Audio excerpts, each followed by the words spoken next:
Praise God! Handa na po ba tayo sa linggo ito? Atin po salubungin ang ating Panginoon, ang ating pagsamba. Sige po, kayo po ay makakatayo na. At ituon po natin ang ating mga sarili sa pagsamba sa ating Panginoon. Hallelujah! Sige po, puluin po natin ang pasasalamat ng ating bibig at sabihin natin sa Panginoon lahat ng ating pagpupugay sa Kanya, lahat ng pagpapasalamat natin sa Kanya sa mga nagdaan na araw, na panahon ng buhay natin, na hindi siya nagkulang sa atin. Hallelujah! Hallelujah! Sige po, sabihin lamang po natin sa Panginoon. Tunay kang tapat, Panginoon. Tunay kang mabuti, Lord God. Hindi ka nagbabago, Panginoon. Hallelujah! Ikaw ang Diyos na tumutupad sa lahat ng iyong mga pangako, Lord God. Hallelujah! O hallelujah! Sa oras na ito, Panginoon, ay kinikilala po namin ang banal na Espiritu mo na kasama namin ngayon nauna sa aming Panginoon. Ang nais mo, O Lord, ay maramdaman namin ang presensya mo. At naririto kami, Lord God, bilang isang haing buhay, Panginoon, at naway maging kalugod-lugod, Ama, sa iyong harapan. Hallelujah, hallelujah. Maraming salamat, Lord God. Sa iyo po ang lahat ng papuri na alay namin. Sige po, sabihin natin ang ating pagpasalamat sa Panginoon. Thank you, Lord. Thank you, Jesus. Alam ko marami yan. Maraming mga bagay na dapat natin ipagpasalamat. Salamat, O Lord. Hindi kang dakila, Lord God. May kang banal, Panginoon. Karapat-dapat kang itaas at luwalhatiin ang aming mga labi, ng aming buhay, ng aming lakas, Panginoon. Salamat po ng maraming, Lord God. At sa oras na ito, Lord God, tumihanda ng Panginoon, tumihanda na Ama, na ikaw'y makarinig mula sa iyo. At bago lahat ng iyon, Panginoon, ay hayaan mong alayan ka namin ng pagsamba at ng pagpupuri. Hallelujah! Rihim ka, luwalhatiin ka sa iyong pinakamataas na pagpapasalamat, pagpupuri, Panginoon, sa pangalan mo lamang, sa pangalan ni Jesus. Amen. Amen. Praise God. Good morning po, mga kapatid. So, bago po tayo magsimula ng ating worship, gusto ko lang po magbigay ng konting word of encouragement po sa bawat isa po sa atin. No? Sa 1 Samuel 7:17, sinabi po doon, ito po yung time ni Samuel, nung magbabalik loob na yung mga Israelita sa Panginoon. There he built an altar to the Lord. So, gumawa po sila ng altar para sa Panginoon. So, after po dumaan ng Israel, ng mga Israelites sa destruction at sa paglayo po sa Panginoon, si Samuel nagtayo siya ng altar bilang sign o symbol ng renewal ng kanilang puso, repentance nila at desisyon nila na bumalik at unahin ulit ang Panginoon. Minsan po ganun din tayo dahil sa sobrang dami natin na pinagdaraanan, di ba, dahil araw na dumaan na hindi naman tayo magkakasama. Ganyan, napupuno tayo ng maraming bagay na distraction. Ayan, pagod, personal struggles, problems na meron po tayo. And without realizing, mga kapatid, unti-unti, little by little, lumalayo tayo sa Panginoon. Pero, yung worship po, alam mo po, sobrang powerful ng worship. Because yung worship is our moment na manumbalik tayo to come back sa Lord para itayo ulit yung altar sa puso po natin. Because in Romans 12, basahin ko lang po, sinabi ni Paul dito, we offer our bodies as a living sacrifice. Kung dati gumagawa pa sila ng altar, ngayon nasa puso na natin yung altar.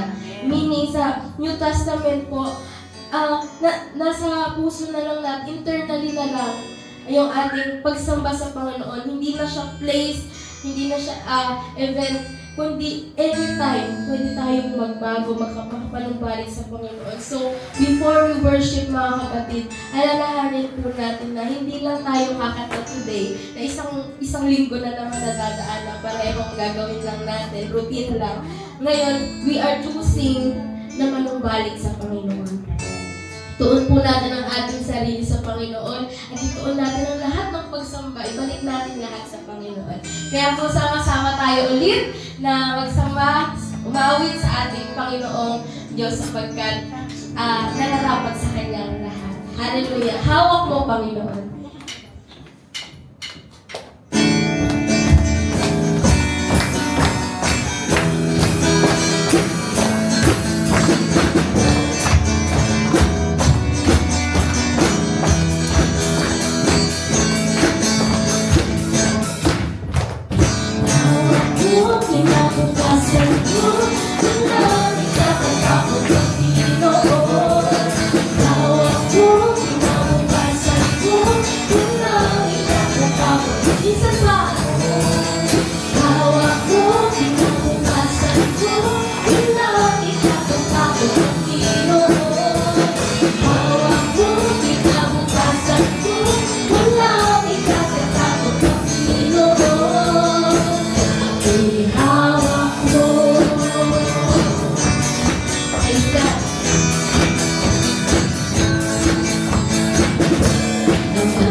Ikaw lang ang nasa puso ko. Ikaw lang ang pag-ibig ko. Ikaw lang ang hinahanap ko. Ikaw lang, ikaw lang, ikaw lang. Ikaw lang ang nasa puso ko. Ikaw lang ang pag-ibig ko. Ikaw lang ang hinahanap ko. Ikaw lang, ikaw lang, ikaw lang. Walang katulad mo ang sa akin nakapagbago. Walang kapantay sa kapal na pag-ibig mo. Puso ko ito'y inaalay sa'yo. Buhay ko, Jesus, gamitin mo. Walang katulad mo ang sa akin nakapagbago. Walang kapantay sa kapal na pag-ibig mo. Puso ko ito'y inaalay sa'yo.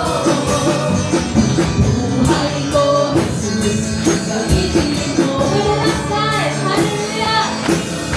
Walang katulad mo ang sa akin nakapagbago. Walang kapantay sa kapal na pag-ibig mo. Puso ko ito'y inaalay sa'yo. Buhay ko, Jesus, gamitin mo. Buhay ko, Jesus, gamitin mo. Buhay ko, Jesus, gamitin mo. Hallelujah, malaya ka, Panginoon. Hallelujah, purihin ka. Purihin ka, Panginoon. Salamat po, Panginoon. Salamat, Ama. Masaya kami, Panginoon, na magpagamit sa iyo, Panginoon, na parati, Lord God, na manirahan, Panginoon, sa ilalim ng iyong biyaya, ng iyong presensya, Panginoon. Hallelujah, hallelujah. Patuloy kang maging hari sa amin, Panginoon, at patuloy kaming magpapasakop sa iyo. Hallelujah.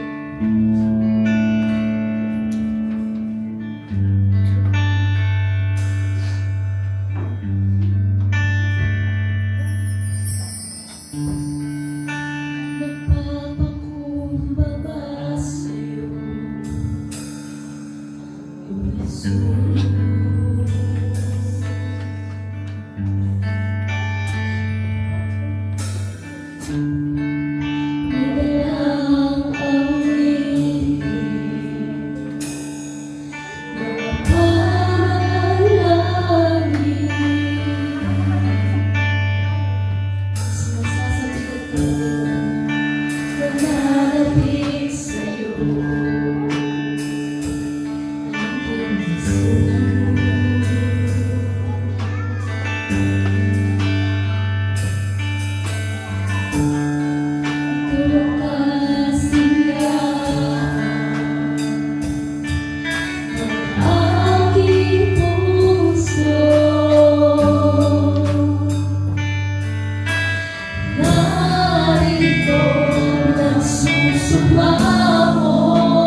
Mapakailanman sa'yo ang papuri, sa'yo ang awit, Jesus. Mapakailanman sa'yo ang kalwalhatian, ang kadakilaan, Jesus.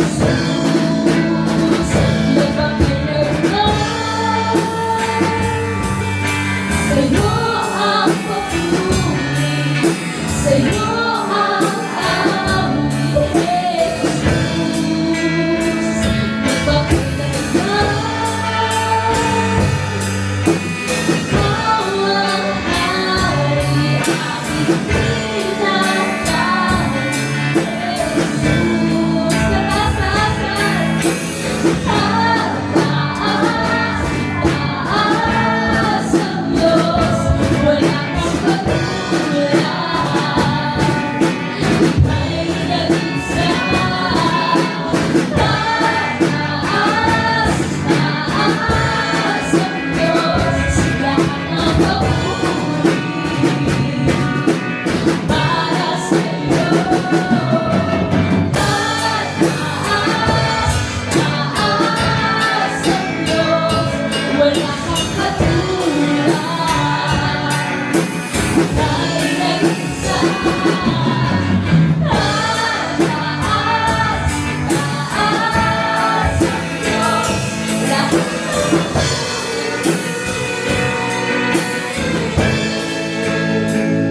mapakailanman sa'yo ang papuri, sa'yo ang awit, Jesus. Mapakailanman ikaw ang hari, aking pinatawag, Jesus.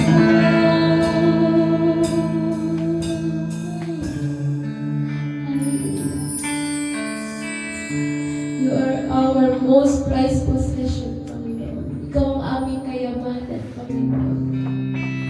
Hallelujah, hallelujah. Purihin ka. Patuloy ang manang. Iniaalay namin sa iyong aking buhay. Sa oras na ito, mga kapatid, pakinggan po natin ang mensahe ng ating Panginoon sa ating habang inaawit natin ang awiting ito. Alam ko po na sa lahat sa atin, nais tayong kausapin ng Panginoon. Ang presensya ng Panginoon ay nakahanda upang ating maramdaman. Hallelujah. Hallelujah. Purihin ka, Panginoon.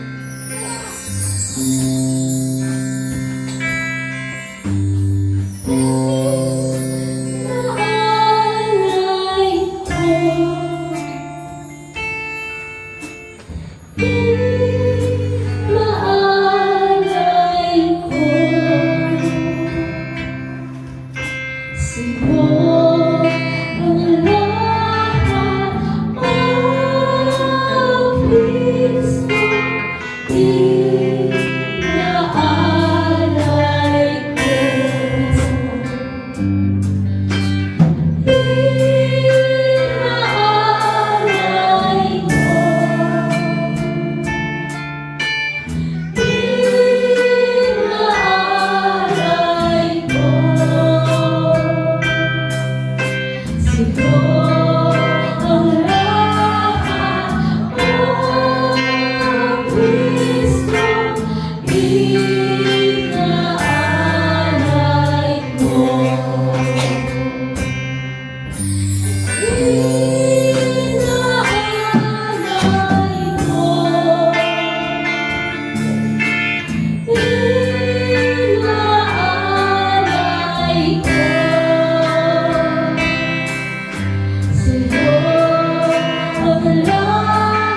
Hallelujah, hallelujah. Thank you, Lord. Salamat, Panginoon. Salamat, Panginoon, sapagkat your ways came for us, Lord God.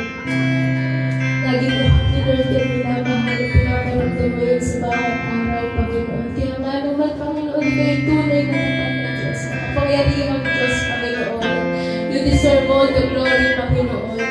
Ang kalwalhatian mo, Panginoon, na siyang tumatanglaw sa amin, Panginoon. Maraming salamat sapagkat ikaw, Panginoon, ang liwanag ng bawat daan namin, Panginoon. Hindi kami maliligaw, Panginoon. Nang nais mo lamang, Panginoon, ay patuloy kaming magtiwala sa iyo, Panginoon, sapagkat alam mo ang lahat ng bagay, Lord God. Patuloy, Ama, we surrender everything that we have in our hearts, Panginoon. Lahat ng struggles, Panginoon, ng problems, Lord God, na mayroon kami pagsubok, Lord God. Ama, inialay namin sa iyo, Panginoon. Ikaw lamang, Panginoon, ang may kakayanan kumontrol ng lahat ng bagay na ito, Panginoon. Ikaw lamang po may kakayanan na umayos ng lahat ng ito, Panginoon. At ang nais mo lang, Panginoon, we fix our focus to you, Panginoon. Ikaw lang maging tuon ng buhay namin, Ama. At maraming salamat, Panginoon, sapagkat hindi kami pumapalya, Panginoon. Hindi pumapalya, Panginoon, na iyong biyaya sa amin. Laging umaapaw, Panginoon. Hindi namin mabilang, Lord God, sa aming buhay, Panginoon. At palagi, Panginoon, ikaw at ikaw pa rin na aming pipiliin, sambahin, na aming papurihan, Panginoon. At kulang ang lahat ng ito, ng pagsamba namin, ngayon mga mula sa aming mga puso, tanggapin mo ito, Panginoon. Maraming salamat po, Lord God. At initiwala po namin sa iyo ang aming buhay, ang aming isip, Panginoon. Maghari ka, Lord God, sa pangalan ng aming Panginoon Jesus. Amen.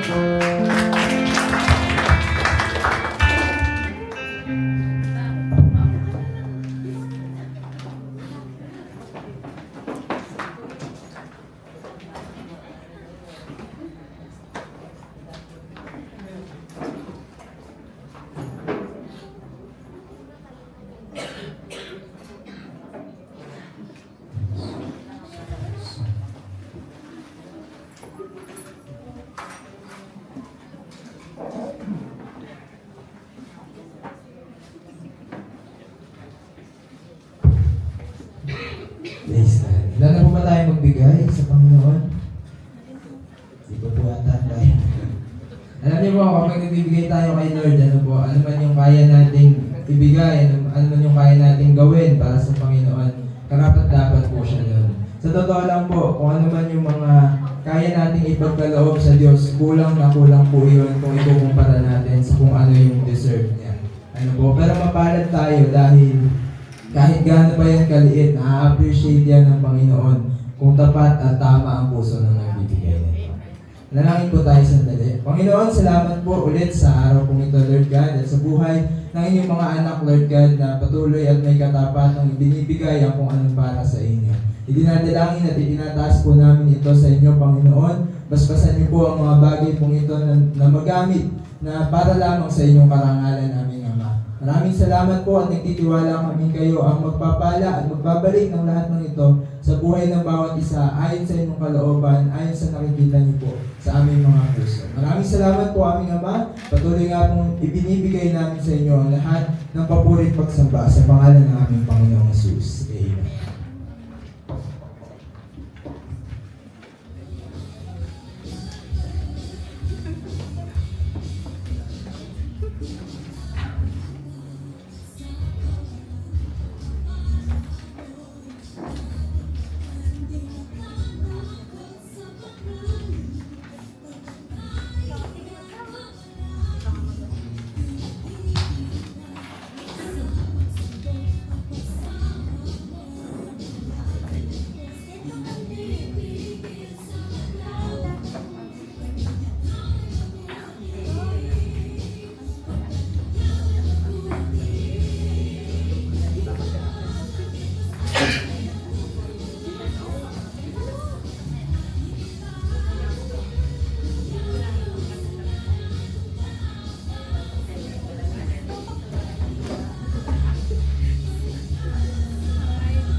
po. Isang mapagpalang umaga po sa atin pong lahat.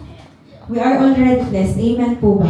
Pinagpala na tayo ng Panginoon bago pa man tayo pumunta po dito. At ngayon naman po, sa umaga pong ito, ay papakainin tayo ng Panginoon ng kanyang mga buhay na salita. Handa na po ba tayong makinig? Handa na po ba tayong namnamin ang salita po ng Panginoon sa umaga pong ito? Yan po, praise God po. Alam niyo po, last Sunday na po, last Sunday of this month, and last Sunday na po, para po sa ating pong tema na moving forward. Lahat po ba ay nakausad na? Naka-move forward na po ba lahat? Ang layo na po ng narating po natin. Sana po malayo ng narating natin kakausad, kaka-move forward po natin. Kaya nga po, gusto ko pong tapusin yung team po natin na ito about maturity. Siguro naman, nasa dulo na tayo. We are matured enough. Matured na po ba tayo bilang mga Kristiyano? Since move forward po tayo sa ating pong buhay, dapat lamang mga kapatid na nagmamature po tayo. Tama po ba? Hindi pwedeng na-stuck po tayo. Hindi pwedeng immature pa rin tayo pagdating natin sa dulo. Tama po ba? Hindi naman po tayo backwards. Hindi naman po sabi, di ba, moving backwards. Puti sana kung ang topic po natin, ang tema natin is about moving backwards. Yan, pwede tayo magpaka-immature. Pero hindi eh. Hindi yun ang mensahe ng Panginoon. We should move forward and we should be more matured habang tayo po ay lumalakad with the Lord. Kailangan po, nagmamature po tayo. Meaning, ang buhay spiritual po natin, hindi na dapat pabata. Kundi dapat, tayo ay may pinagkakatandaan. Hindi po tumanda lang, may pinagkakatandaan. Ibig sabihin, may natutunan tayo sa ating mga nakaraan. May natutunan tayo sa ating pong mga pinagdaanan. Kaya nga po, yung title po natin sa umaga pong ito, kung nakita niyo naman po kanina, grow through what you go through. Yan. Mga kapatid, this is our Jordan season. Sabihin niyo po sa katabi mo, this is your Jordan season. Mamaya mauunawaan po natin bakit ko sinabing Jordan season. Pero bago pong lahat, tayo pong lahat ay tumayo na pong saglit. At basahin po natin from Deuteronomy 2 verse 3. O Deuteronomio 2 verse 3. Sabi po sa salita ng Panginoon, matagal na kayong nagpapaikot-ikot sa kaburulang ito. Ngayon, dumiretso kayo sa hilaga. Sige po, tayo po ay minsan pa pong manalangin sa Panginoon. Oh, hallelujah, hallelujah, Lord God. Salamat, Panginoon, nakasama ka namin sa oras na ito. Salamat sa pagsama ng iyong banal na Espiritu. Salamat na nauna ka na sa lugar na ito at inihanda mo ng aming puso, ang aming isipan, ang aming mga kaluluwa sa pagtanggap ng iyong mga salita. Salamat, O Diyos, ikaw ang mapapurihan sa lahat ng ito. Ikaw ang marinig namin, tanging ang tinig mo ang marinig namin sa oras na ito. Ako, Panginoon, ay manatiling instrumento mo lamang, Panginoon, at ang tanging masabi ko ay ang pinapasabi mo lamang, Panginoon. Salamat, O Diyos, salamat sa iyong buhay na salita. Salamat sa kapangyarihan mo na siyang kumikilos at kikilos sa buhay ng bawat isa sa amin sa umaga pong ito. Salamat, O Diyos, minsan pa sa iyo namin iniaalay ang pinakamataas na papuri at pagdakila sa pangalan ni Jesus. Amen. Sige po, tayo po ay makakauwi na. Makakaupo na. Okay po. Hi, Tantan. Hi muna kayo kay Tantan. Ako po ang una niyang maririnig na picture, si ate. Naririnig niya na po ako ngayon sa oras na ito. Alam niyo po, naniniwala po ako na yung mga baby na ganyan, nakikita pa nila yung angels, nakikipaglaro pa sila sa mga angels. Kaya kasama rin natin ang mga anghel sa oras po na ito. Praise God po. So, balik po tayo sa ating pong paksa sa umaga pong ito. In other words po, yung binasa po nating verse po na yan, ganito lamang po yan. Ang sabi sa kanila ng Panginoon, umiikot na kayo dito ng matagal. Umiikot na kayo sa wilderness. Umiikot na kayo sa ilang ng sobrang tagal. Panahon na para tumuloy kayo. Panahon na para umalis na kayo dyan. It's done. Tapos ay pag-ikot-ikot na yan. Tama na ikot-ikot lang. Kailangan mag-move forward na kayo. Ang Israel, matagal na po kasi silang paikot-ikot dun sa ilangin. Ang tagal na po nila, di ba, sa wilderness. Hindi po sila stagnant. Pero hindi rin naman sila progressive. Gets nyo po? Kung baga ano ba yung stagnant? Yung parang walang nangyayari, hindi naman sila nakastay ng gagaron. Kung baga may ginagawa sila, paikot-ikot nga sila. Ibig sabihin, they are moving. Pero kahit na they are are moving, they are not progressing. Walang nangyayari, walang pinatutunguhan ng kanilang pag-ikot-ikot. May movement, kumikilos po sila, paikot-ikot nga lang. Pero wala po silang advancement sa kanilang buhay. Kaya sinabi ng Diyos sa kanila, tama na. Tama na yung pag-ikot-ikot na yan. Kumilos na kayo at magpatuloy na kayo. Parang sa atin po sa panahon po na ito. May mga tao na busy. Tayo po busy tayo, pero hindi tayo growing. Hindi tayo lumalago. Sobrang busy natin sa mga bagay sa buhay natin. Pero, minsan ba naisip natin, araw-araw, sa bawat araw ng ating buhay, sa pinagkakabisihan natin, sa routine po natin, lumalago po ba tayo? May paglago pa tayo dun sa routine na yun? May paglago ba tayo sa pag-ikot-ikot natin na yun? Active tayo, pero hindi tayo nag-mature. We are not maturing. Because mga kapatid, moving forward is not about activity. It is about alignment, mga kapatid.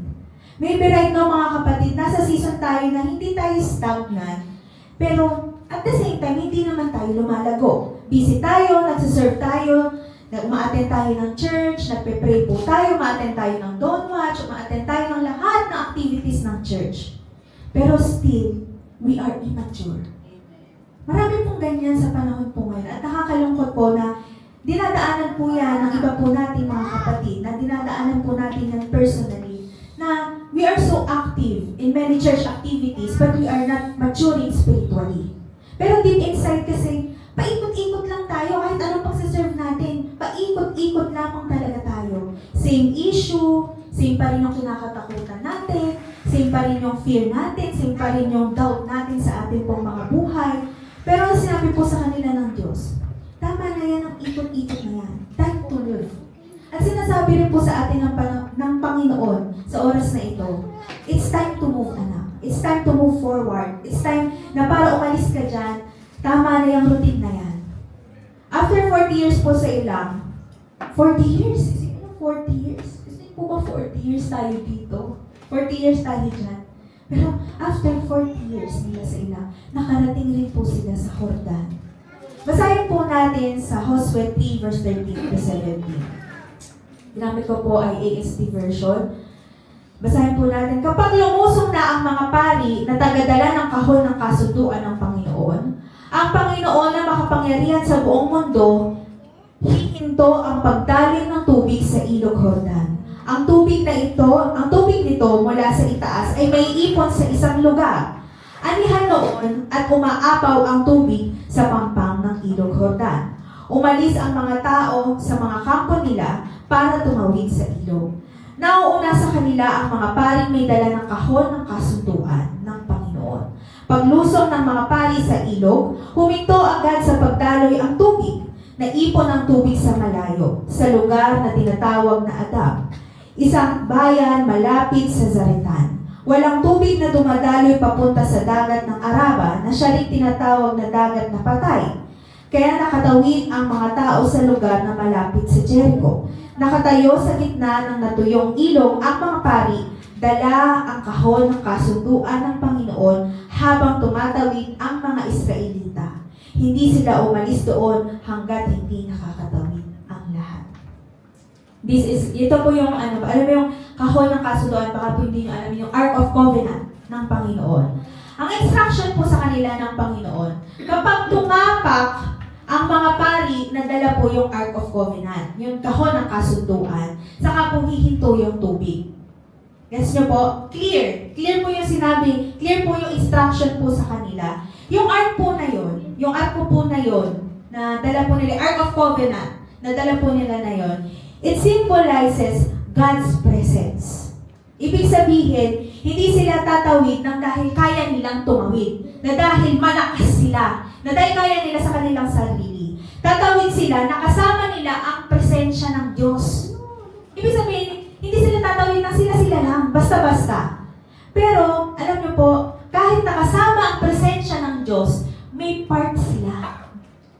Yun ay ang tumapak sila na dala ang presensya ng Diyos. Tumapak sila. Sa Red Sea, balikan po natin ang konti. Sa Red Sea, ang unang kumilos ay ang Diyos. Tama po, di ba? Pero sa ilog Jordan, sa Jordan River, God required them to move first. Sila muna ang unang kikilos. Tsaka nila mararanasan ang presensya at kapangyarihan ng Panginoon. At ngayon mga kapatid, wala na tayo sa Red Sea. Sabi nga, di ba, we are the Joshua generation. We are not in the Moises generation anymore. Wala na tayo sa Red Sea. Hindi nahahatiin ng Panginoon ang dagat para lang makatawid ka. Kundi gagawa ka ng paraan muna. Hahakbang ka muna sa pinapagawa ng Panginoon bago mo maranasan yung himala na inaantay po natin. Nasa Ilog Jordan na po tayo. We are in the Jordan season. Kaya po sabi ko kanina, we are in the Jordan season. Check po nga yung katabi mo. Baka nasa Red Sea pa yan, naiwan pa. Lumalangoy na doon. Nakatawid na ba? O baka nasa ilang pa yan, nag-iikot-ikot pa. Huwag mong iwan yung katabi mo. Huwag po natin iwan yung katabi natin. Paalala natin sa kanila na, Hoy, tatawid na tayo sa Ilog Jordan. Baka maiwan ka pa. Nandun na yung kasunduan ng Panginoon. Nakaready na. We need to step. Kailangan natin mag-step sa pangako na yun ng Panginoon. What I mean is, mga kapatid, hindi na to rescue season. Baka kala kasi natin parang nasa rescue season pa rin tayo. We are not in the rescue season anymore. This is maturity season. Kasi iniisip natin, ililigtas naman ako ng Panginoon dyan eh. Baka na natin lagi tayong nasa Red Sea. Akala natin lagi tayong nasa ilang. Ililigtas naman ako ng Lord dyan. Yung mindset po na gano'n, it's immature. Kailangan isipin din natin na kailangan natin tungtungan ang pinapagawa sa atin ng Panginoon para ma-experience natin o maranasan natin, makuha natin ang pangako sa atin ng Panginoon. Kaya nga po, iikot po yung topic po natin sa umagang ito sa 5 marks of maturing. 5 marks of maturing. Or maturity. Una po dyan, outgrowing the old mentality. Again, outgrowing the old mentality. Ano man yung luma nating kaisipan o mindset, iwan na natin yan. Kailangan na outgrow na natin yan. Kailangan lumalago na tayo. Hindi na tayo para sa kahon na maliit. Kung hindi, mag-step out na tayo sa kahon na yun. Kailangan na outgrow na natin yung mga dati nating mentality. Basahin po natin sa Joshua 3 verse 14 to 15, yung A. Anihan noon at umaapaw ang tubig sa pampang ng Ilog Jordan. Mababasa po natin dyan, umaapaw ang tubig. Ito yung flood stage ng Ilog Jordan. So hindi ito yung hindi po ordinaryong tubig lang to, ng ilog na nakikita natin na mababaw lang. Umaapaw, delikado, malalim. Alam niyo po bang mas nakakalunod sa ilog kaysa sa dagat? Bakit? Kasi tubig tabang yun. Hindi ka lulutang doon. Sa tubig alat, lulutang ka eh. Kasi tubig alat yun, may asin yun. Pero sa tubig tabang, hindi talaga tayo lulutang doon. Kaya mas delikado nga yung dadaanan nila na yan actually. Tapos, ang mangyayari pa, is gusto ni Lord, tumapak muna sila. Lord, doon na sa Red Sea, hinati mo muna eh.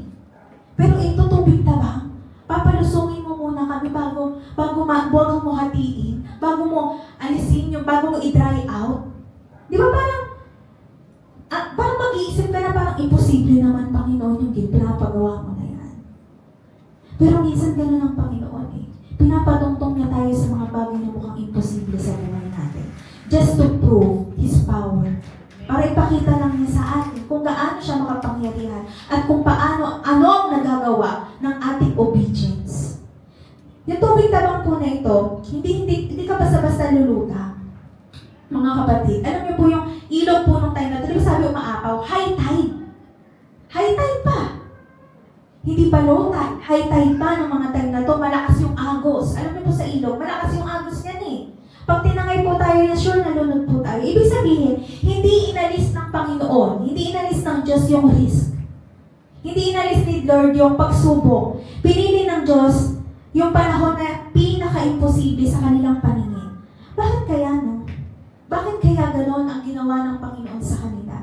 Because maturity grows in difficulty, not in convenience. Again, maturity grows in difficulty, not inconvenience. Balik Balik po tayo ng konti para makita po natin kung gaano katigas ang ulo ng mga Israelita. Basahin po natin sa Numbers or mga bilang 14, verse 2 to 4. Nagreklamo ang mga Israelita kina Moises at Aaron. Sinabi nila, mabuti pang namatay na lang tayo sa Ehipto o dito sa disyerto. Bakit ba tayo dadalhin ng Panginoon sa lupang iyon? Para lang ba mamatay tayo sa labanan at bihagi ng ating mga asawa at anak? Mabuti pa sigurong bumalik na lang tayo sa Ehipto. At nag-usap-usap sila, pumili tayo ng pinuno at bumalik tayo sa Ehipto. Isipin niyo po, kita niyo po, pagkatapos silang alisin at palayain ng Panginoon, gusto nilang bumalik. Nakakalungkot po, no? Pagkatapos tayong palayain ng Panginoon, dumadating tayo sa point ng ating buhay.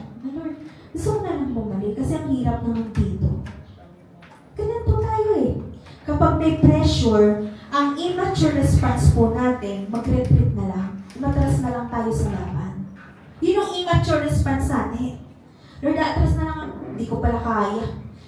Di ko pala kayang abutin yung pangako mo na yan. Di ko pala kayang humarap sa mga pagsubok na to. Atras na lang ako. Mas pipiliin natin yung comfort kaysa calling. Parang sinasabi nila na, ano ba yan? Mas okay pa na, ano na lang eh, na bihag na lang tayo sa ito eh, naalipin na lang tayo eh.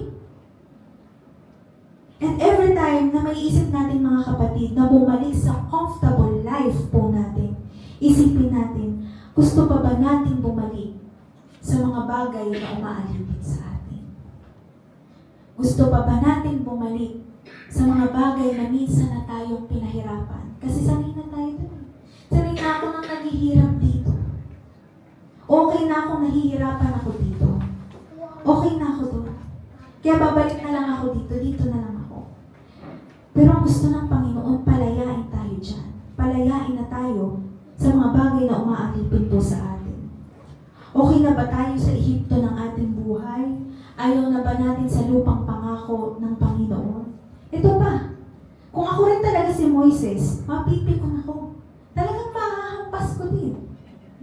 Yung bato. Talagang mapipikon po ako eh. Basahin po natin sa Exodus 16 verse 3. Sinabi nila, mabuti pang pinatay na lang kami ng Panginoon sa Ehipto. Doon kahit papaani nakakakain kami ng karne at ng lahat ng pagkain na gusto namin. Ngunit dinala nyo kami rito sa ilang upang patayin kami lahat sa gutom. Ay talagang nagreklamo. Paano sa kanilang kinakain? Nag-complain pa ulit sila. Ang dami nilang complain sa Panginoon. Alam niyo po, slavery mentality always romanticizes the past.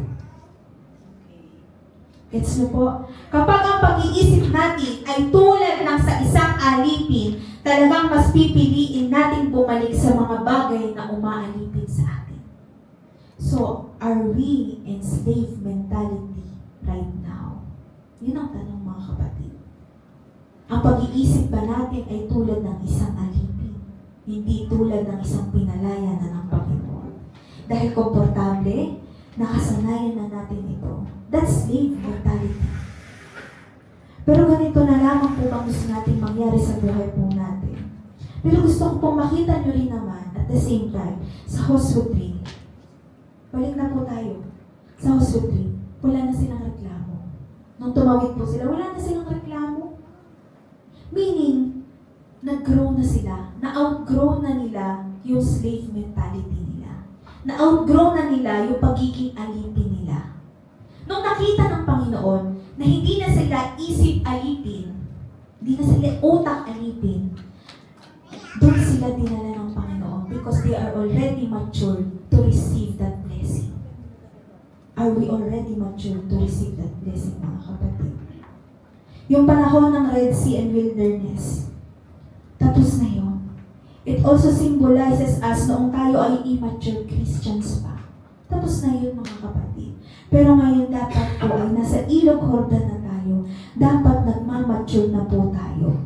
Basahin po natin sa 1 Corinthians 13 verse 11. Noong bata pa ako, ang aking pagsasalita, pag-iisip at pangangatwiran ay tulad ng sa bata. Ngunit ngayong matanda na ako, iniwan ko na ang mga ugaling pambata. Hindi sinasabing masama ang pagiging bata dahil lahat po tayo ay dumaan doon.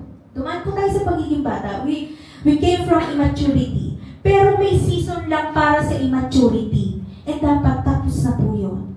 Growth requires leaving former things. Ang paglago, kailangan kaakibat niyan na iniiwan po natin yung mga bagay na tapos na at luma na. Kasama yung, sa paglago, iniiwan na po natin yung mga nakaraan natin, iiwanan na po natin yung immaturity po natin. Maturity is not about age, mga kapatid. It's not about age. Maturity is about how we respond.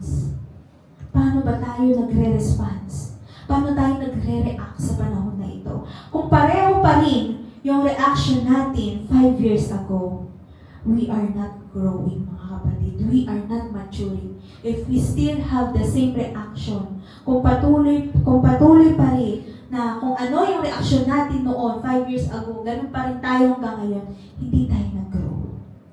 We cannot carry the promise with a prisoner or slave mindset. Hindi natin mabibitbit ang pangako ng Panginoon kung ang isipan po natin ay mananatiling katulad ng isang alipin. Nga po pangalawa, stepping before seeing. Basahin po natin sa Joshua 3 verse 13.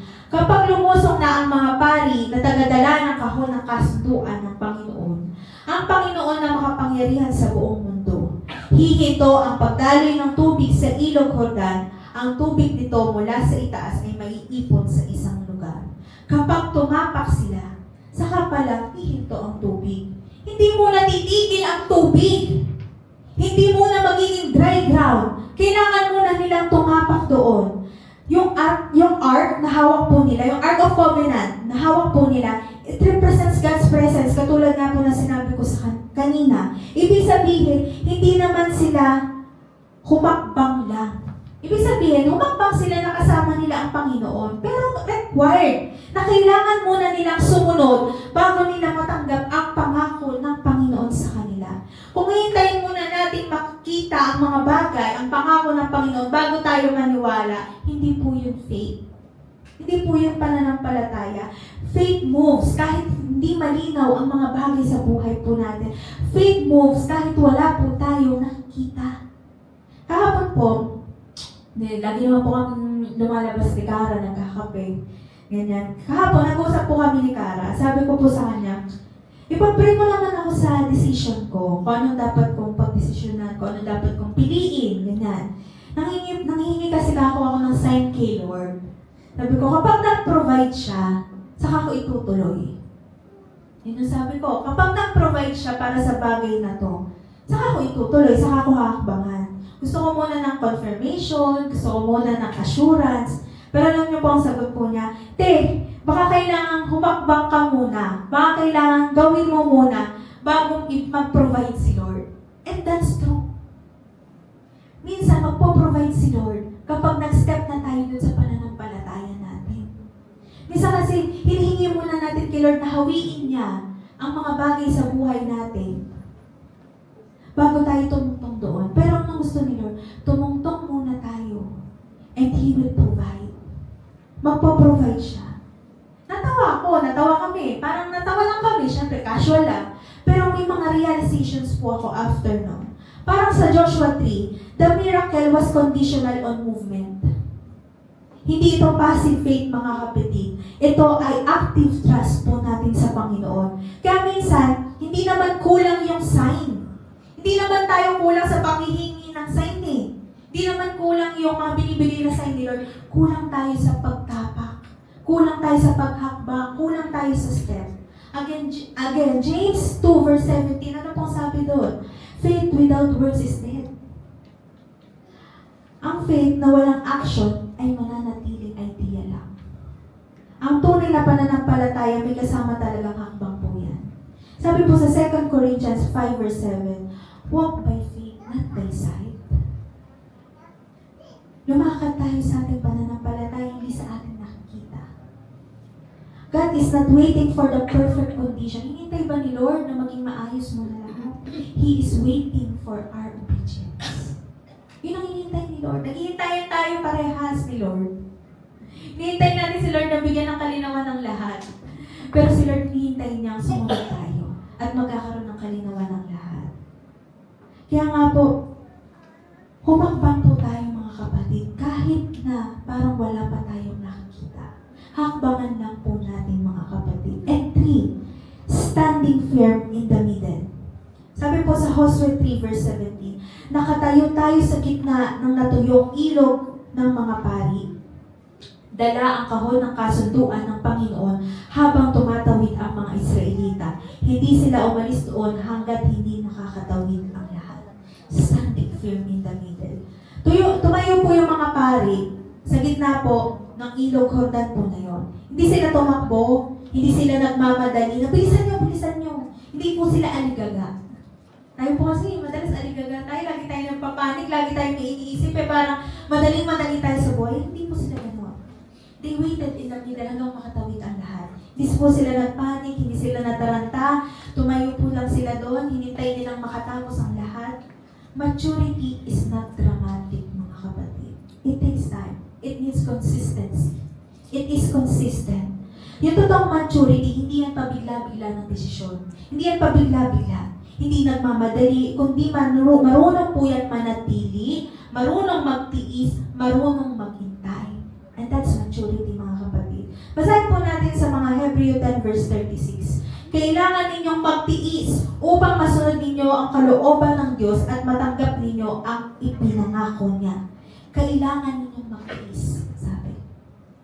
Pagtitiis. Yung pangako, dumadating yan pagkatapos ng paghihintay at pagtitiis. Promise comes after perseverance, mga kapatid. Hindi excitement lang. Hindi patas natin ma-excite nandiyan na. Kailangan natin ng endurance. Di pwedeng excited lang tayo sa pangako, pero ayaw natin ng endurance. Bakit?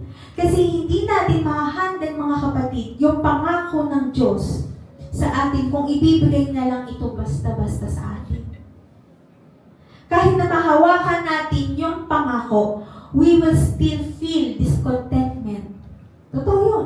Kahit na mahawakan na kung ibibigay agad sa atin ni Lord, we will still feel discontented sa pangako na yun.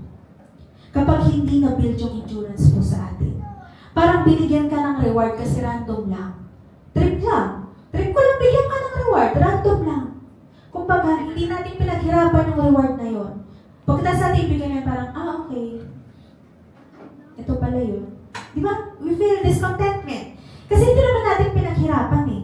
Di ba ang sarap sa pakiramdam na may reward tayong makukuha kasi pinaghirapan natin ang bagay na yun. We persevered para makuha yung bagay na yun. Na-build muna yung endurance natin bago natin makamit yung pangako na yun, yung blessing na yun. Di ba ang sarap sa pakiramdam kapag nandun yung reward? And same goes sa promises po ng Panginoon. Anong sabi po sa Santiago 1 verse 4? Kaya dapat kayong magpakatatag hanggang wakas upang maging ganap at walang anumang pagkukulang sa buhay ninyo. Hindi ko po yata naisama dyan.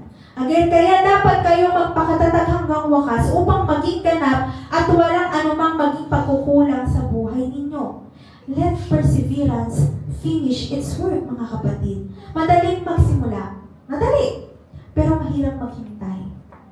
Alam niyo po, yun po yung mahirap yung pag mag-iintay ka. Kasi tayo nangyayari sa pag-iintay po natin eh. Ang daming pagsubok, nadadaanan, ang daming magpapalito sa ating mga decision making.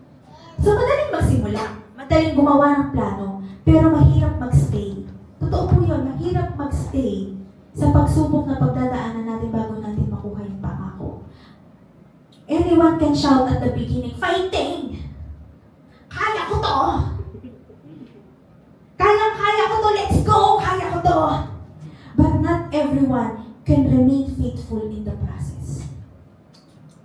Hindi lahat kayang manatili dun sa proseso. Hanggang fighting lang. Hanggang let's go. Hindi instant ang maturity, mga kapatid. It is formed by sustained obedience. If God called you, He would also sustain you in the middle. Yan po ang tandaan po natin. Kundi na yan, isusustain niya po tayo hanggang makatawid po tayo dyan. And 4, staying calm in the overflow. Balik po tayo sa Joshua 3 verse 15, doon po sa flood stage. Umaapaw yung tubig. High tide, worst timing, highest trees, strongest current, malakas yung agos. Alam ba ng Diyos na gano'n yung sitwasyon nila? Siyempre, alam ng Panginoon. Pero kahit alam ng Diyos na gano'n yung dadaanan nila, hindi niya naman ginawang mababaw eh. Hindi naman niya inalis yung tubig agad. Hindi naman niya inalis basta-basta at tinuyo yung tubig na yon. Anong ginawa ni Lord? Pinatigil niya yung agos muna. At ganyan rin ang ginagawa ni Lord at gagawin ni Lord sa buhay po natin. Papatigilin niya muna yung pag-agos na yun hanggang sa matayo. Basahin po natin sa book of Isaiah 43 verse 2. Kapag dumaan ka sa tubig, ako'y kasama mo. Kapag tatawid ka sa mga ilog, hindi ka malulunod. Hindi sinabi ng Diyos na maiiwasan mo ang tubig. Maiiwasan natin ang tubig. Sinabi niya, sasamahan niya tayo. Basahin rin po natin sa Psalm 66 verse 12b. Dumaan kami sa apoy at lumusong sa baha, ngunit dinala niyo kami sa lugar ng kasaganaan. God doesn't promise no water. God doesn't promise no water. He promises presence inside the water. Again, hindi pinangako ng Panginoon na walang tubig. Ang pangako ng Panginoon ay sasamahan ka niya sa gitna na yun.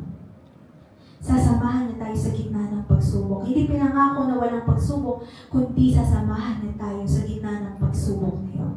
The river may still exist. Mga kapatid, it may still overflow, high tide pa rin yan, but the current no longer controls us. The river no longer controls us, mga kapatid. Kaya nga, favorite quote ko talaga yung everything you thought was drowning you was in fact teaching you how to swim. In short, the overflow is not there to drown us, it is there to define us. Yung tubig na yon, yung pagsubok na yon, hindi yan nandyan para lunurin tayo, para patayin tayo. Nandyan yan para patibayin tayo, patunayan sa atin na meron tayong Diyos na kasama natin na handa tayong itawid sa lahat ng pagsubok na yun. Ganoon makapangyarihan ng Panginoon. And lastly, mga kapatid, understanding the power of delay. Ayan ang mahirap unawain, mga kapatid. Ang delay. Bakit dinelay mo, Lord? Pero as we mature as Christians, maunawaan natin bakit dinidelay ni Lord ang ilang mga bagay sa buhay po natin. Alam niyo po, pinag-usapan rin namin kahapon, sabi ko, sobrang tagal kasi parang, parang ang dami nang nangyari, ang dami ng mga bagay na dumaan na nakapagpabago ng isip ko, na nakakapagpagulo ng isipan ko. Pero may power talaga dun sa delay na yon. 40 years bago po sila makatawid sa Ilog Jordan. Kaya sabihin mo sa katabi mo, kaya ikaw, habaan mo ang pasensya mo. Habaan mo yung pasensya mo. Baka may yung pasensya niya. Kaya nga mga kapatid, alam niyo po, naiintindihan ko yung mga Israelita eh. Naiintindihan niyo rin no? Kasi lahat tayo naging Israelita. Dumaan tayo sa pagiging Israelita na parang hindi tayo makatiis. Naiintindihan ko. Naunawaan ko sila kung bakit sila nagre-reklamo. Naiintindihan ko bakit reklamador sila. Kasi kung ako man, paikot-ikutin mo ako doon, ay talagang magre-reklamo na rin ako. Ang tagal nga naman. Pero ang totoo, inihahanda lang talaga ng Diyos yung kanilang kalooban. God is developing their characters, mga kapatid. Sabi nga po sa mga Ngaral 3 verse 1, ang bawat pangyayari ay may dahilan, at ang lahat ng bagay ay may nakatakdang oras sa mundong ibabaw. Timing is divine, mga kapatid. Kung pinamadali po natin ang season, mamimiss po natin yung formation na ginagawa ng ating Panginoon. Beautiful things takes time, mga kapatid. Sabi nga po sa Romans 5 verse 3 verse 4, not only so, but let us also glory in our sufferings, because we know that suffering produces perseverance. Perseverance, character, and character, hope. built under pressure, mga kapatid. Hindi sa comfort zone nabubuo ang maturity. Isipin po natin, kung dumating agad yung pangako dun sa mga Israelita na yun, kahit na doon sila sa lupang pangako, yung mindset po nila pang-alipin pa din. Isipin po natin, sa current state po natin ngayon, o yung state natin 5 years ago, kung na-receive natin yung pangako 5 years ago, at paano kaya natin i-handle yung promise na yon? Paano kaya natin i-handle yung blessing na yon? Kaya nga po, mapapaisip din tayo eh. They still would think like slaves. Yung mga Israelita na ito, hawak na nila yung pangako, pero ang pag-iisip nila katulad pa rin ng sa alipin. Ang kilos nila katulad pa rin ng sa alipin. Di ba papabayaan lang nila yung pangako na yun? Kaya nga po, delay, build, discipline, mga kapatid. Delay, build, discipline. Na-disiplina tayo doon sa delay na yun. And delay, build maturity. And delay, build a new identity. Basta ninyo, yung delay na yon, hindi na tayo yung dati eh. Hindi na tayo katulad ng dati na maiksi ang pasensya. Hindi na tayo katulad ng dati na gastador. Hindi na tayo katulad ng dati na sobrang immature, na bulagsak sa mga bagay sa buhay natin. Hindi na tayo katulad ng dati. Because delay built a new identity in us. Delay built discipline. Kaya nga mga kapatid, kung hindi tayo handa, kahit anong ganda ng blessing sa buhay natin, it will just be a burden sa buhay natin.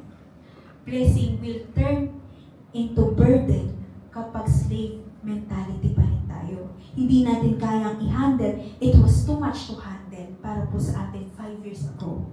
Kaya nga sobrang amazing ni Lord. The way God thinks, napapaisip ako eh. Sobrang amazing mo talaga, Lord, pag-isip. Kung binigay mo talaga sa akin noon, yung pangako na yan, hindi ko talaga alam paano ko i-handle yan. Kasi immature pa ako noon eh. God delays what would destroy us if given too soon. Ay, hindi pa ready yung anak ko na to.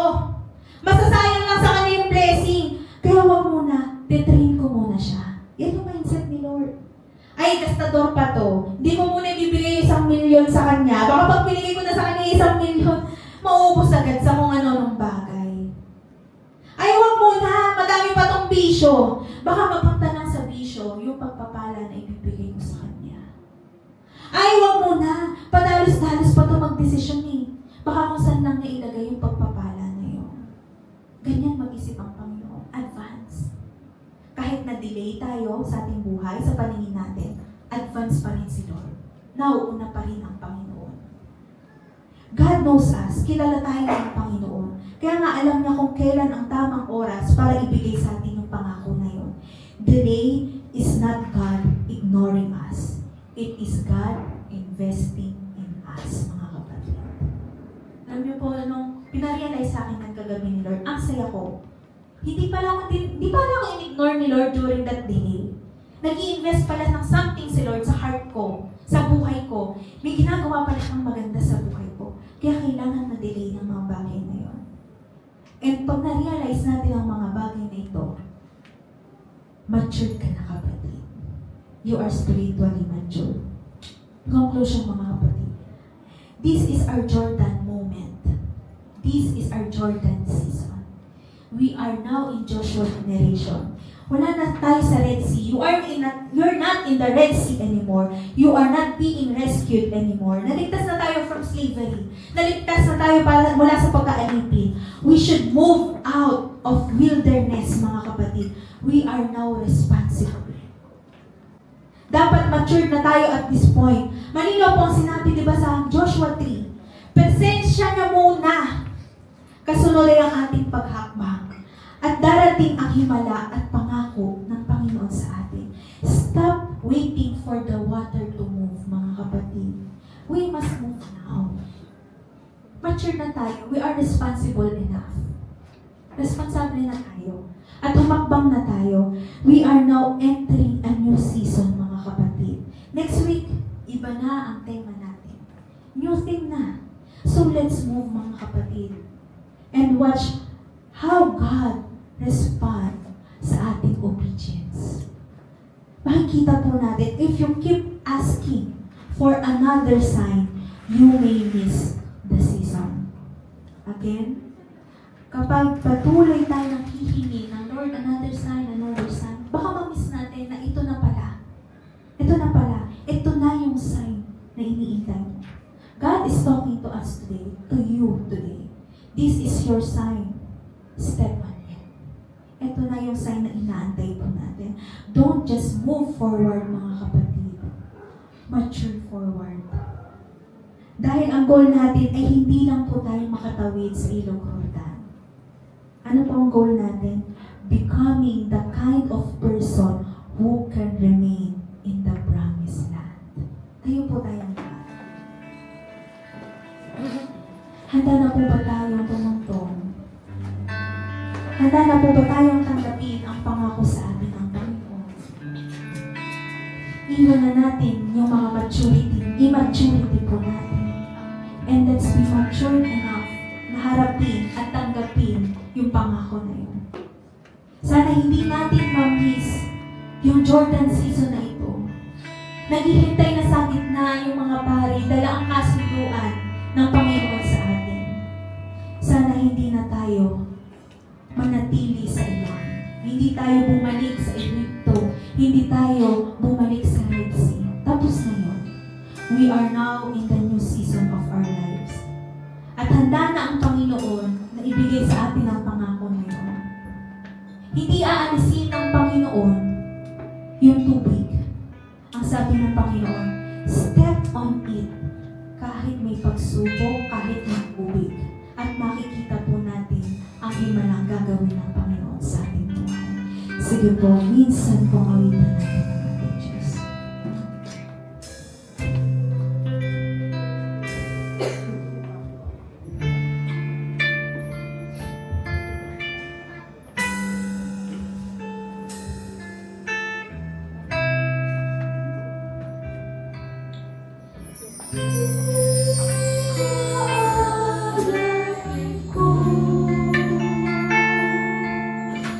Hindi na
wala na kami sa kontrol kundi Ikaw na, Panginoon. Binibitawan na namin, Panginoon, ang mga bagay na ito sa aming buhay na hindi naman talaga namin kayang kontrolin.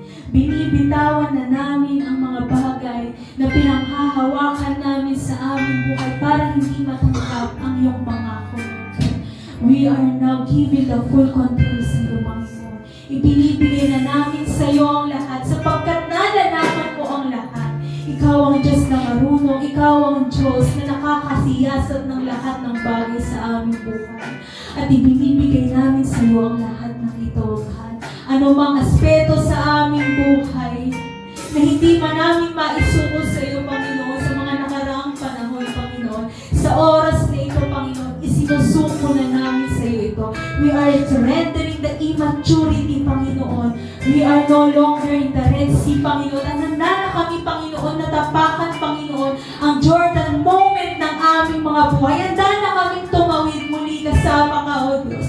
Salamat, Panginoon, sapagkat hindi mo kami binitawan at hindi mo kami iniwan kailanman sa anumang pagsubok na aming pinagdaanan.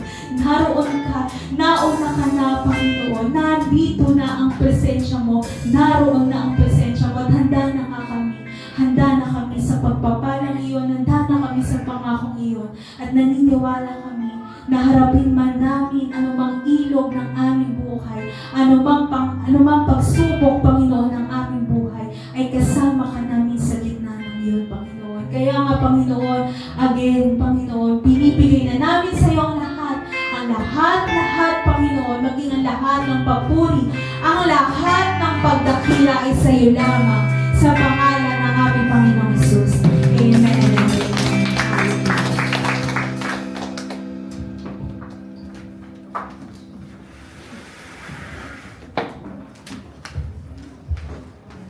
Purihin po ang Panginoon sa magandang mensahe tinanggap natin. So, nanyanyahan ko po ulit kayo na tumayo at muna po tayo ang ating ka-prayer partner ngayong linggo na ito. Di ba malalangin po sa isang buong linggo na ito.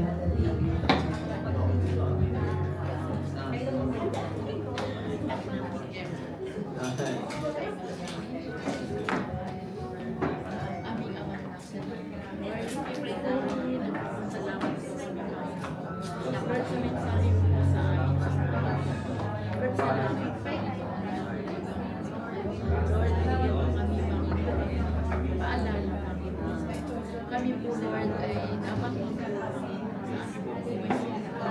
at salamat, Panginoon, sa journey namin, Panginoon, sa aming pananampalataya. Tinuturuan kami, Panginoon. Lord, pag-mature kami, Panginoon. Mature kami, Panginoon, sa aming relasyon sa iyo. Salamat po sa maraming Panginoon.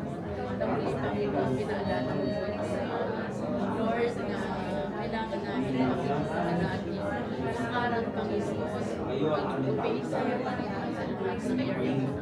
At sa mga ikaw sa area, Panginoon, sa kanyang buhay, sa kanya, Panginoon, ay pag-ilikod, Panginoon, na kita namin, Panginoon, na alam mo na sa Pilipinas, Panginoon, kinakatatag, Panginoon, ang kanyang buhay, ang relasyon sa iyo, Panginoon, minsan, Panginoon, bagay, Panginoon, pinapay mo, Panginoon,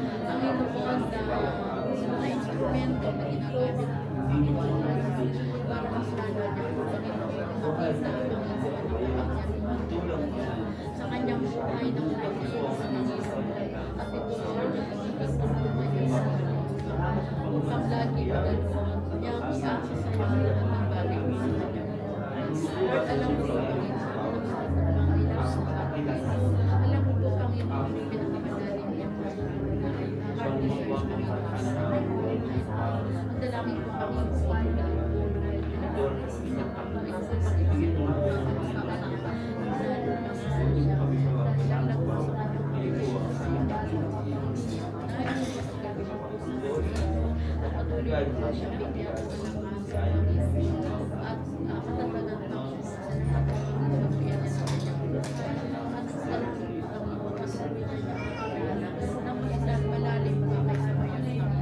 at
quiz. Yan. Tayo po ay dadako naman sa ilang mga announcement. Mamayang gabi po at 7 p.m., ang mga kalalakihan po ay mayroong online fellowship. At inaanyayahan po natin ang lahat ng ating kalalakihan na makiisa po sa ating online fellowship. Paki-message na lang po si Brother Jonathan para po sa room na inyo po fellowship. At next week po ay tayo po ay magkakaroon ng joint fellowship dahil March na. At ito po ay gaganapin dito sa Baliban. At 8 a.m. po at meron din po gawain next week sa Camarin at 8:30 a.m. At after po ng joint fellowship, magkakaroon naman po ang priestly ng meeting. Yun. After joint fellowship ay may meeting po ang priestly ministry. Yun lamang po.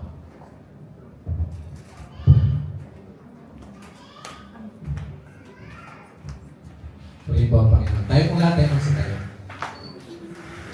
Hallelujah. Salamat sa Panginoon sa mensaheng ating pong narinig at tinanggap sa mga gawin ito. Muli po nagpapaalala sa ating mga kapatid na kailangan talaga tayo po ay kumilos na. Kailangan po tayo sumulong na. Hindi po tayo dapat na manatili lang sa ating pong pagiging eka nga ay baby Christian. Dapat po ay lumalago na tayo at nararating po natin yung goal po natin na maging katulad po o kahawig ng ating Panginoon. Yan naman talaga ang inaasahan ng Diyos sa bawat isa sa atin, to be like Christ. Amin ba, mga kapatid? So, bahagi nun yung ating pong maturity. Hindi lamang po sa ating pong maturity, mentality, emotionally, higit sa lahat sa spiritual, mga kapatid. At kapag ka po tayo, katulad na ating pong narinig kanina, kapag tayo po ay mature, the more na ang Diyos po ay nalulugod at bine-bless po tayo. Bine-bless tayo ng Panginoon. Di ba? Kapag tayo ay nakakapasa sa eskwelahan, grade 1, grade 2, elementary, then high school, then college, no? May mga rewards tayo natatanggap. At asahan po natin na marami pang mga pagpapala na darating po sa atin. Maging faithful lang po tayo sa ating pong paglakad at pagpapatuloy po sa na makilala pa ang Panginoon at maranasan pa sa ating mga buhay. Manalangin po tayo. Panginoon, marami pong salamat sapagkat sa umaga pong ito, ang mensahe na amin po narinig, O Diyos, ay napapanahon upang kami inyong palalahanan, Ama, na tapos na, Panginoon, yung pong pagtawid namin sa dagat na pula.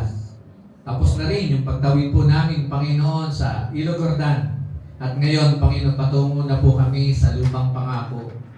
Sa talagang pangako mo, Panginoon, na dapat na po namin tirhan, tayuan, Panginoon, at namnamin ang sarap po nito. Marami ka, Panginoon, nakalaan, O Diyos, na biyayat pagpapala sa amin, na higit pa sa amin pong inihingi, higit pa sa amin iniisip, Panginoon, subalit hindi namin ito maabot dahil hindi po kami nagpupursige. Hindi kami nagpapatuloy. Pero ngayon, Panginoon, pinupush mo kami, O Diyos, na konti na lang, Panginoon, ay narin na mararating na po namin ang lupang pangako mo na ito. Pangako ng pagpapala, kasaganaan, kagalingan, kalakasan, kalaguan, Panginoon, tagumpay, marami pa, Panginoon. Kaya maraming salamat po, Diyos. Tunay nga po, sa umaga pong ito ay tinaas mo ang antas ng aming pong pagnampalataya at hindi lang yun, maging aming pong paglilingkod sa iyo. Taas po natin ating mga kamay. Hallelujah, pagpalain kayo nawa, ingatan ni Yahweh, naway kabakat niya kayo, lagi subaybayan, lingapin, bigyan ng kapayapaan, ngayon at kailanman, sa pangalan ni Jesus, labi magsabi na, Amen.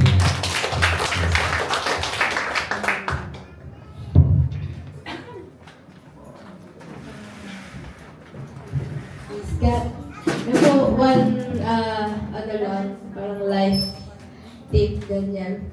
Pag sinabi po ni Lord na, punta ka na. Wala nang delay-delay. Pag sinabi ni Lord na, okay, stop ka muna, dyan ka lang muna, stop ka lang muna, kung saan niya sinabi. Dahil kung ano man po sabihin ng Panginoon, makakasigurado tayo na we are secure there.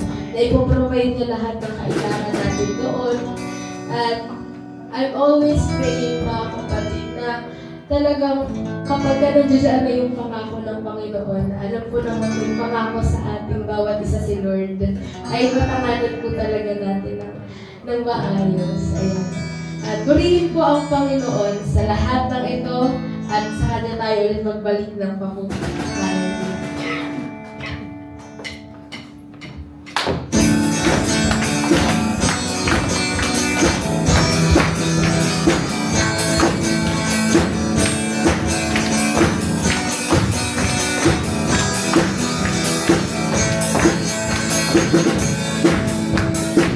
Hawak ko, pinabukasan ko, dalangin at tatakot ang Panginoon. Hawak ko, pinabukasan ko, dalangin at tatakot ang Panginoon. Hawak ko, pinabukasan ko, dalangin at tatakot ang Panginoon. Hawak ko, pinabukasan ko, dalangin at tatakot ang Panginoon.